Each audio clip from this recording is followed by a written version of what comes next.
Hi, welcome to the Danny Johnson Show. I am not Danny Johnson, I am Micah, Danny Johnson's son.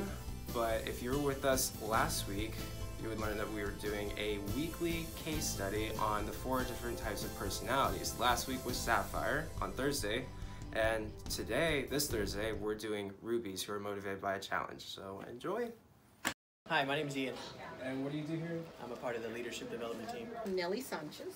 And what do you do in the company? I work in the call center. Call center. Client service. Andy. Angie, what do you do here?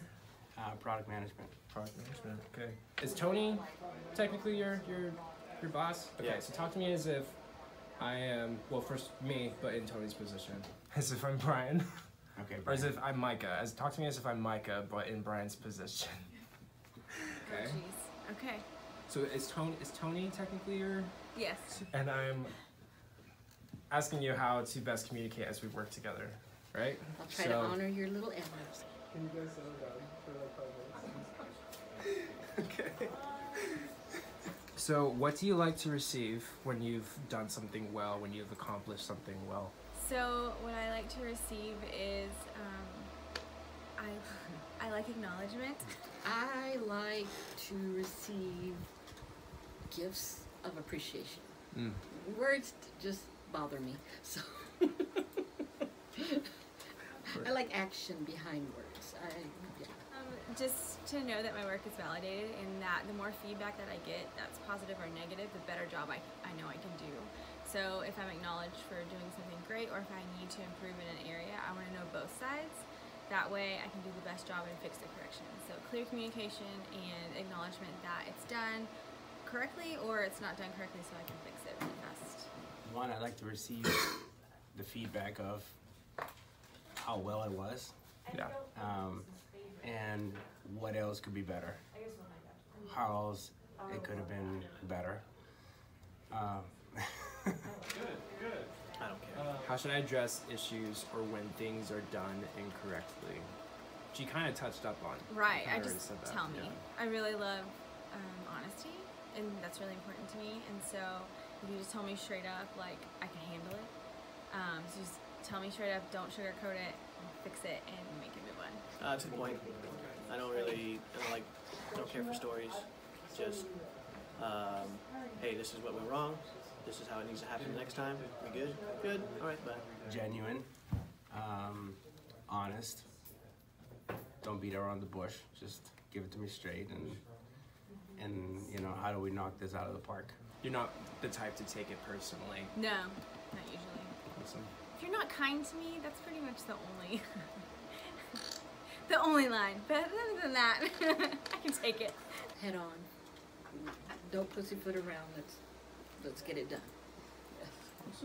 Yeah, if something's not done right, and somehow we miscommunicated, and so I'd say just honest communication, because it's usually something that wasn't, you know, understood right or misheard. How can I show you that I appreciate you, support you, and want what's best for you? Don't give me that bull crap.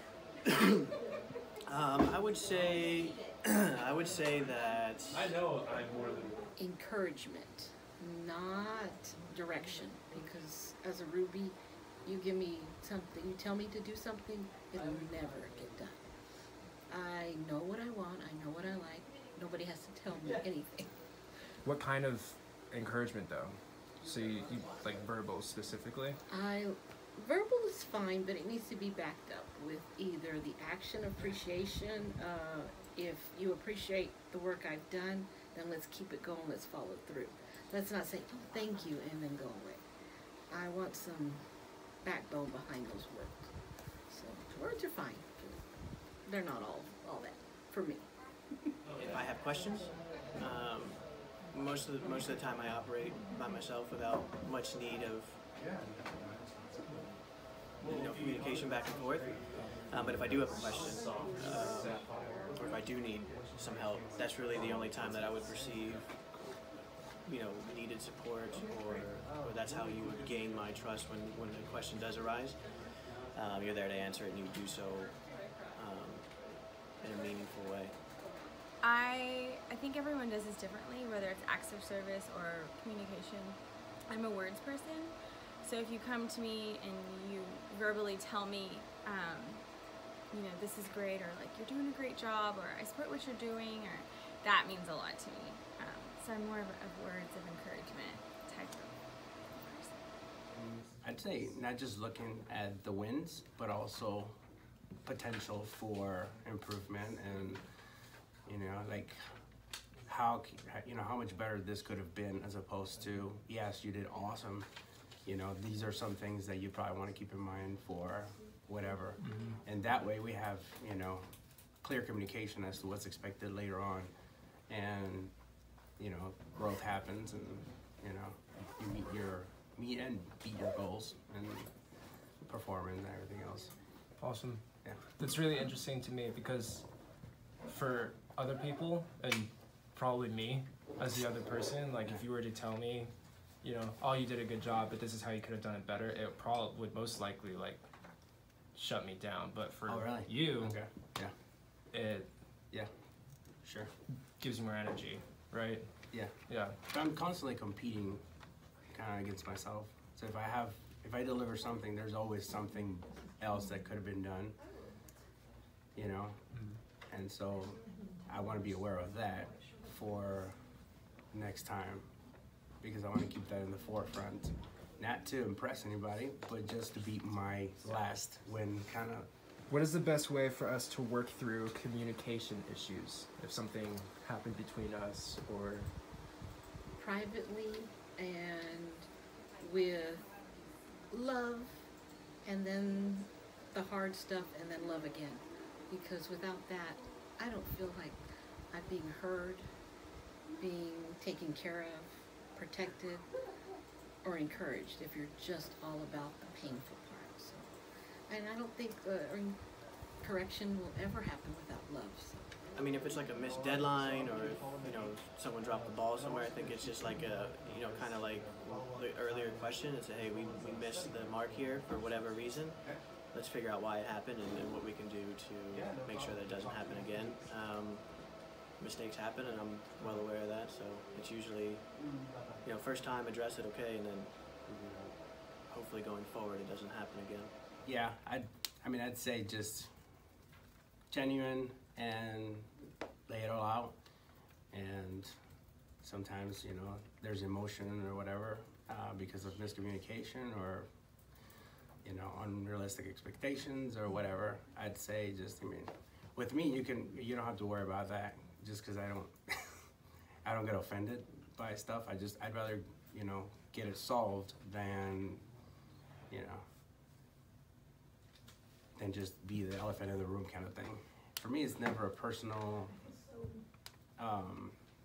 it's more like you're helping me if you can. Yeah, I'd rather people be totally honest, and that helps me, you know, that gives me more tools in my, you know, in my bag, if that's what, Right. if that makes sense. I used to be terrible at this, communicating efficiently, and now I'm really trying to work on asking the right question. And not just asking what I think I want to hear, but like getting to the root of what I really want to know, and asking that instead of, you know, beating around the bush to a question. And so I'm really trying to work on asking the right questions so I can get the right answers, if that makes sense. how should I motivate you towards goals? That's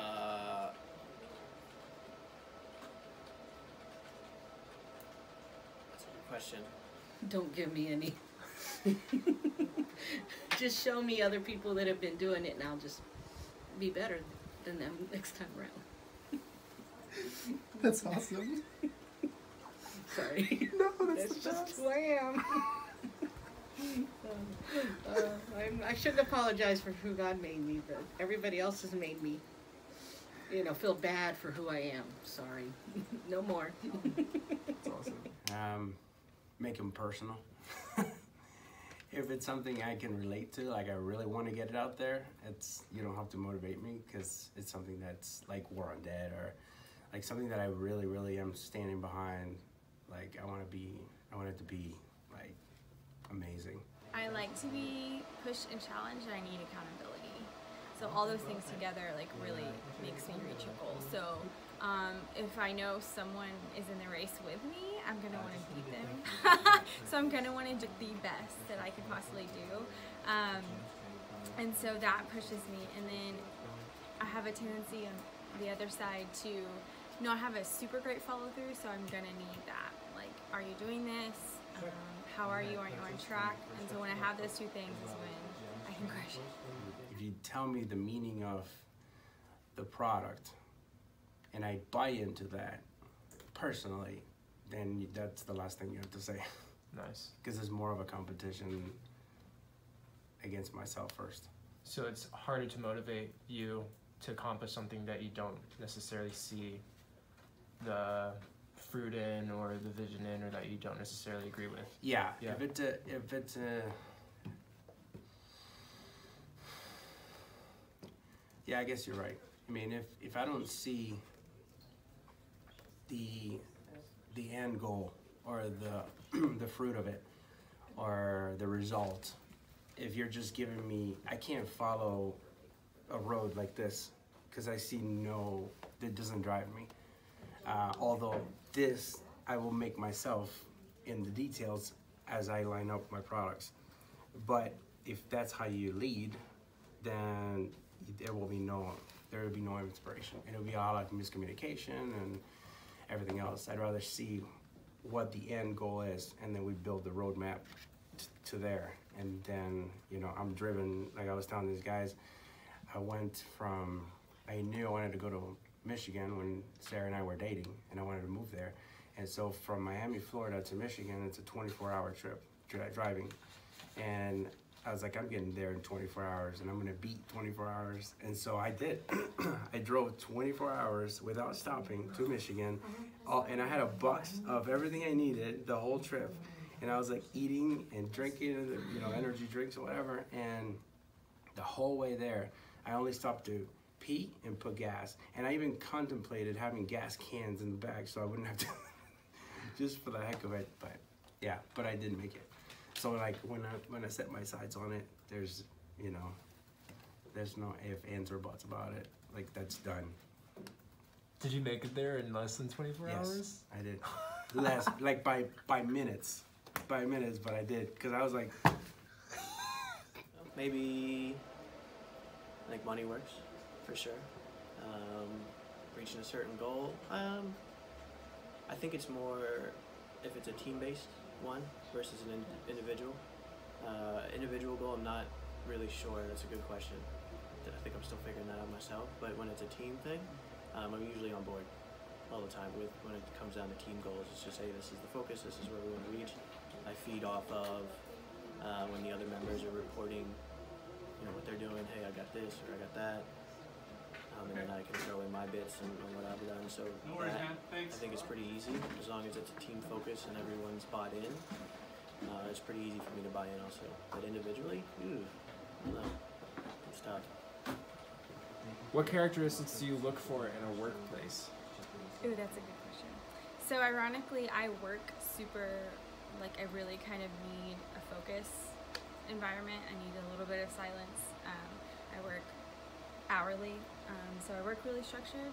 However, I do enjoy a group setting every once in a while, and to know that, okay, hey team, this is a super loving, united, respectful community and environment to work in. So those two things are a good balance for me. the culture, communication, and the cost behind it. I think those are the biggest drivers. What do you mean by culture? Meaning honor, if there's a unspoken foundation or boundaries of these things that you believe, such as, like I said, honor, respect, grace, values that keep things growing as opposed to quench that from being a creative and growing environment. Because as soon as any of those things are missing, I believe there's going to be a high turnover. There's just if you don't keep those watered down, I guess if that makes sense. Just if you don't water those elements into your company, I believe some's gonna you're gonna lose the vision. I believe. I've worked at some not so great places that are not very honorable, respectful. It's more about you do this. This is what I hired you for, and it doesn't matter if it doesn't make sense. So here is just, I'm 48 years old, just living the life I've led, and I'm Ruby with Emerald in me. So I like everything right and perfect and set. So life has kind of broken me down. So me learning to just go with it and just get my paycheck and go was pretty much my whole life. But here it feels like we have a purpose, we have a goal, and it's not about taking care of our wallets. It's about, yes, of course, you know, making a living, but taking care of others. So this is so much more than I could have ever hoped for, being that I've worked in some ugly, not so honorable places before. So I really love it here at Danny Johnson. So our purpose and our heart is for so much more. I guess just consistency across the board. What's expected of people, how everyone's handled, how certain issues or opportunities, whatever you want to call it, get handled. That's it for me. I operate pretty, whatever you want to call it, in my bubble right here. So yeah, I'm saying consistency be the biggest thing. Yeah. Can you describe to me what the working environment was in the ugly places? It was, they kind of treated you like as a wetback, really. There was only 2 Mexicans in my last job, and we got to do all the ugly and dirty stuff. The other ones were on breaks, coffee breaks, and smoking their cigarette breaks, and that was most of their day. So I really didn't like it. The next place was at a drug treatment center, and oh my God, they need Jesus. They all need Jesus. So I really can't even tell you how bad some of that ugly stuff was. And the expectation of you and the belittling of you if you didn't do it right was not fun. So, and then I worked for a big chain when I started working, and that wasn't real great. My other jewelry maker that I love the job. It's just the detachment of who ran the place and who really did the work was so sad. So it's nice to see this, that we're all in it together and we're all going to push this goal forward. So it's really phenomenal. What shuts you down the most in a workplace environment or just working? Gossip. That turns me off, but not in a bad way, because it doesn't affect me. It just kind of, you know, I don't like it, and it doesn't shut me down because I'm not here for the money or Danny. Like, I bought into the cost of it, and so looking at what drives me here, it's obviously God wants me here. So regardless of whatever happens, it's like, well, you know, or what people that's say. doesn't, yeah, exactly. That doesn't affect me. But when I see that, I know that that's almost like, it's almost like having termites, and it'll eat at your culture. It'll eat all your, you know. So you definitely don't want to, you know, create a culture of any of that. You want to overcome it with, you know, a lot of good stuff, like, right, you know, respect, faith. And people know when you don't, you know, they won't talk to you. They won't gossip with you if they see that you stand for what the company stands for, or you have a solid foundation and you have character. I don't think anybody's going to come to me and gossip. And I never, in any other jobs, I've never ever heard gossip around me. Although I was told that there was. right. And I was like, I've never heard it, probably because of that, because, you know, I was outspoken about, you know, having Don't come character. to me with your, And I didn't even say that to anybody. Just everybody, just outspoken or unspoken. You know, they just knew. You know, probably that I'm probably not gonna sit there and talk to you about anybody. If you want to talk to me about somebody, you talk good about them. That's kind of a good gossip. You know, I like that because they find out this is being said about them and it encourages them. Other than that, you know, but that I'd say that and laziness or lack of focus, that just kind of shows, you know, you're not in this because you're not driven by anything other than you know, the paycheck, or I'm looking at my clock, or like, you know what I mean? So it doesn't bug me, but it just kind of like, okay, that this probably needs attention, or that kind of thing. Or it just kind of dims the lights, as opposed to having a place where you're thriving and everybody knows what they're doing and you're killing it, and yeah. Inactivity drives me nuts. Like people not doing their job, or just not. Well, like in the instance where like there's an opportunity to work on, and everyone's, let's say, focused on the problem, or just, you know, kind of going down that rabbit hole instead of focus on what can be done and what can we do right now. I would rather do something versus sit around and try to figure out what the right way is. So activity versus inactivity, whether it's Not diagnose. right, even if it's Just- wrong, at least we tried something, versus just sitting there on our hands and not doing anything at all. It's the arrogance, the ego, the dishonoring, the lying, the backstabbing, which I've experienced all of that. So, not here, but in other parts of my life. So learning that about a person, it speaks volumes. I really can't stand to even talk to them or look at them, much less work with them. I lose all. I know I should be pitying them, but some days just that ugliness and that hurtfulness to others just even stops me from doing that. One day I'll pray for them, but not right now. What shuts me down the most is when there's not an open-mindedness, there's not a respect there. So if the dynamic is I want it my way or the highway, and like no one's open to hearing more efficient ways of doing something, or just collabing, that is kind of a turn-off for me. Like, I want to feel safe to be able to express and work. Awesome. Yeah. That's it. Yay! Thank you. You're welcome. I hope that was detailed. That's it. That's all the questions. Come on, yeah. Bring it on. We're just getting warmed That's up. it. Done. That's all I got. Done. You can get back to work. Awesome. Yeah. Thank Good you, job, Nelly. Micah. Well, that first one with Casey and Melissa was phenomenal. I didn't even see all of it, but I will. All I will right. get it. I think you did a phenomenal People job. are loving it, just so you know. Yeah. They're eating it up. If this episode was an encouragement to you, go to DannyJohnson.com and share it with your friends now. You never know who else needs to hear it. This has been The Danny Johnson Show. Join us every weekday at 7 a.m. for more insights that will help you get to the